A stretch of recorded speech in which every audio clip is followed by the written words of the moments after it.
जय श्री कृष्ण बच्चों, कक्षा 4 में आपका फिर से स्वागत है। कक्षा 4 में आज हम पाठ संख्या 5 फूल ही फूल के आगे के पाठ को अध्ययन करेंगे।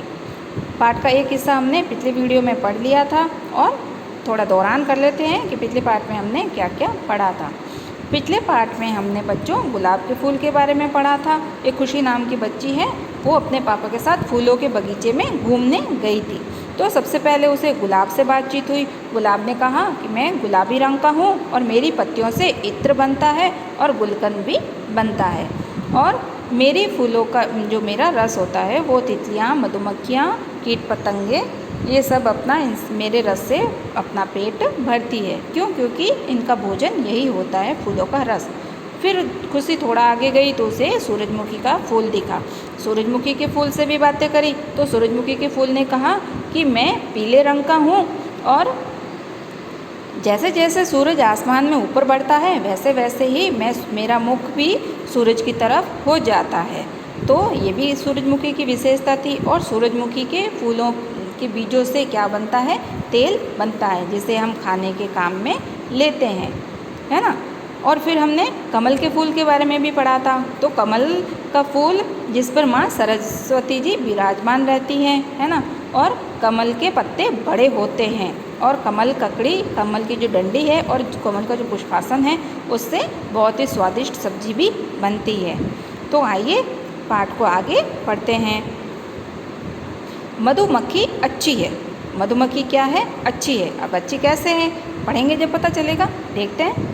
खुशी आगे बढ़ रही थी। क्या कर रही थी? खुशी ने गुलाब के फूल से बात कर ली, सूरजमुखी के फूल से बात कर ली और कमल के फूल से भी बातें कर ली थी। अब खुशी आगे बढ़ रही थी। तभी एक मधुमक्खी ने उसे पास आकर कहा, खुशी तुम तितली के पीछे तो दौड़ दौड़ कर खेल रही थी, मेरे साथ भी खेलो ना। अब मधुमक्खी ने खुशी से क्या कहा कि तुम तितली के पीछे तो इतना उछल उछल के भाग रही हो, उसे पकड़ रही हो, थोड़ा मेरे साथ भी खेल लो। अरे भन भन की गुंजन करने वाली सखी, तुम कौन हो? खुशी ने मधुमक्खी से पूछा कि मधुमक्खी की आवाज़ कैसे होती है? भन भन की आवाज़ होती है। भन भन की गुंजन करने वाली सखी, तुम कौन हो? खुशी ने मुस्कुराते हुए पूछा। किससे? मधुमक्खी से। ये देखिए बच्चों, मधुमक्खी का छत्ता आपने देखा होगा ना, सब बच्चों ने देख रखा है। तो ये मधुमक्खियाँ हैं और ये छत्ता है उनका, मधुमक्खी का शहद भरा छत्ता। मधुमक्खी अब जवाब दे रही है खुशी को कि मैं मधुमक्खी हूँ। मैं कौन हूँ? मधुमक्खी हूँ। मैं शहद बनाती हूँ। अब बच्चों अगर आपको प्रश्न पूछ लें कि शहद कौन बनाता है तो उत्तर क्या लिखोगे? मधुमक्खी। क्या लिखोगे? मधुमक्खी। ठीक है, तो शहद कौन बनाता है? मधुमक्खी। मैं फूलों का रस चूस चूस कर अपने पेट में बनी छोटी थैली में भर लेती हूँ। अब शहद कैसे बनाती है मधुमक्खी? तो देखो, सबसे पहले मधुमक्खी क्या करती है? जो फूलों का रस होता है उसे चूस चूस कर अपने पेट में भर लेती है। मधुमक्खी छोटी होती है तो उसके पेट में छोटी थैली होती है, उस पेट की थैली में वो रस भर लेती है। मेरे पेट में इस रस से पतला शहद बनता है। अब मधुमक्खी के जो पेट में जो रस चूसती है वो पेट में उसकी थैली में गया शहद, तो वो पतला रस जो होता है वो शहद बनता है। तुमने मेरा छत्ता देखा होगा। हाँ, मेरे विद्यालय के पास बरगद के पेड़ पर एक बहुत बड़ा छत्ता है। मैं और अन्य मधुमक्खियाँ छत्ते में बने खानों में इस पतले शहद को उड़ेल देते हैं। अब देखो मधुमक्खियाँ क्या करती हैं? जो थैली में भर के रस लाई है उस रस को क्या करती है? ये जो छत्ता होता है इसमें छोटे छोटे छेद होते हैं, है ना। देखा है ना खाली छत्ता, उसमें छोटे छोटे छेद होते हैं। अब मधुमक्खियाँ क्या करती है? जो अपने पेट की थैली में रस भर के लाती है वो रस इन छेदों के अंदर उड़ेल देती है और उसके बाद देखो क्या करती है? हम इसे अपने भोजन के रूप में एकत्र करते हैं। अब मधुमक्खियाँ क्या करती हैं? इस शहद को अपने भोजन के रूप में एकत्र करती है। इसे गाढ़ा बनाने के लिए अपने पंखों से हवा करते हैं। अब देखो ये छत्ता है, कभी खाली होता है कभी भरा हुआ होता है ना। अब भरा हुआ कब होता है? जब इसमें शहद होता है, और शहद मधुमक्खियाँ इसमें जब रस उड़ेलेगी और अपने पंखों से हवा देगी तब ये शहद गाढ़ा बनता है। तो जब हमें पास से कभी निकलो छत्ते के तो आपको भन भन की आवाज़ सुनाई देती है, तो वो मधुमक्खियाँ क्या कर रही होती है? अपने पंख फड़फड़ा रही होती है। पंखों से इस शहद को गाढ़ा करने के लिए अपने पंख जब लगातार चलाती रहती है तब जाके कहीं ये शहद गाढ़ा होता है। इसे गाढ़ा करने के लिए अपने पंखों से हवा करते हैं। हमें सभी खानों में शहद भरने में महीनों लग जाते हैं। अब शहद भरने में, अब छोटी सी मधुमक्खी है बेचारी, वो कितना रस लाएगी, तो उसको शहद बनाने के में, शहद भरने में महीनों लग जाते हैं। बड़ा छत्ता होता है, खाने भी बड़े होते हैं, तो टाइम लगता है।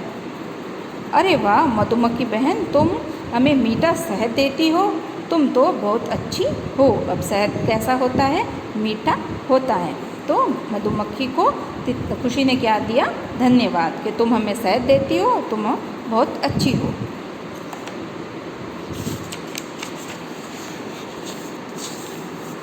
अब देखो बच्चों, कहाँ कहाँ पर फूल। अब आपने फूल कहाँ कहाँ देखे? खुशी ने तो फूलों के बगीचे में फूल देख लिए। अब आप लोग भी फूल देखते हो ना, तो ज़रूरी नहीं है कि फूल बगीचे में ही देखे आपने, और भी बहुत सी जगहों पर आप फूल देखते हो। तो हमने फूल कहाँ कहाँ देखे, आइए देखते हैं। इतने में खुशी के पापा ने आवाज़ लगाई, बेटा अब घर चलें। अब बगीचे में घूमने का समय ख़त्म हो रहा था, तो खुशी के पापा ने कहा कि अब घर चलते हैं। खुशी अपने पापा के साथ वापस लौट रही थी कि एक क्यारी में पड़े हुए फूल को देखकर रुक गई। उस फूल को उठाकर पापा से पूछने लगी, पापा यह फूल किसने तोड़कर यहाँ फेंक दिया? अब रास्ते में खुशी को एक टूटा हुआ फूल दिखा, तो खुशी के पापा से उसने पूछा, खुशी ने, कि भाई ये फूल किसने तोड़ के फेंक दिया? बेटा इसे किसी ने नहीं तोड़ा है, ये तो खुद ही झड़ गया। क्या कहा? कि बेटा इसे किसी ने नहीं तोड़ा, ये तो खुद ही झड़ गया। अब जब फूल पक जाता है तो वो अपने आप से पेड़ से अलग हो जाता है। फूल का जीवन जरा सा ही होता है। फूल का जीवन कितना होता है? थोड़ा सा ही होता है। जैसे ही फूल पकता है तो वो झड़ जाता है। पुराने फूल झड़ते हैं, उनके स्थान पर नए फूल खिलते हैं। बेटा ये फूल बहुत काम के हैं। फूल बहुत काम के होते हैं बेटा। जन्म से लगाकर इंसान की जब तक मृत्यु होती है तब तक वो फूलों को काम में लेता है। फूल इंसान के बहुत काम के हैं। अब कैसे काम के हैं तो देखिए। हाँ पिताजी, मंदिर के बाहर मालिन चाची इन फूलों से माला बनाती है। माला किस लिए बनाती है? भगवान को चढ़ाने के लिए। वे इन फूलों को बेचती भी हैं, बेचती है, उससे इन्हें पैसे मिलते हैं और उन पैसों से इनका घर खर्च चलता है। पापा फूलों की दुनिया कितनी रंगीन और सुंदर है।